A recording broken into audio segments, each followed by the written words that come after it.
Intervention என்ன?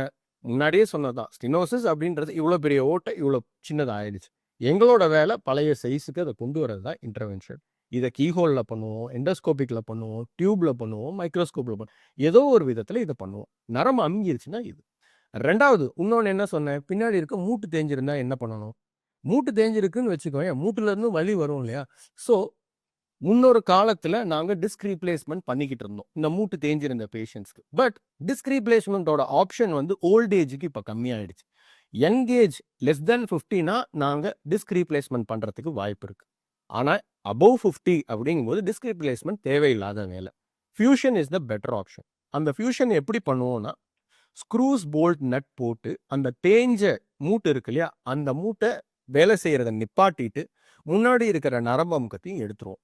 இதுதான் வந்து அதுக்கு உண்டான சர்ஜரி.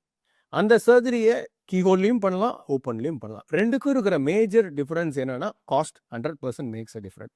இது வந்து எக்ஸ் அமௌண்ட் ஆகுதுன்னு வச்சுக்கோங்களேன். அது டபுள் எக்ஸ் அமௌண்ட் ஆகும். நம்மளோட அஃபோர்டபிலிட்டி தான் டைப் ஆஃப் சர்ஜரிஸை டிசைட் பண்ணுது. இன்னும் வந்து நம்ம கண்ட்ரி 2 சர்ஜரி ஒரே காஸ்ட்டுக்கு கொண்டு வரல. டபுள் எக்ஸ் அமௌண்ட் போட்டு கீஹோல் பண்றவங்களுக்கு சர்ஜரி பண்ண அன்னைக்கே நடக்கலாம். என்ன சர்ஜரி? ஸ்க்ரூஸ் போடுவோம். ஸ்க்ரூஸ் போட்டு அந்த கெனால் சின்னதா இருக்கு இல்லையா? அதை பெருசு பண்ணி விட்டுருவோம்.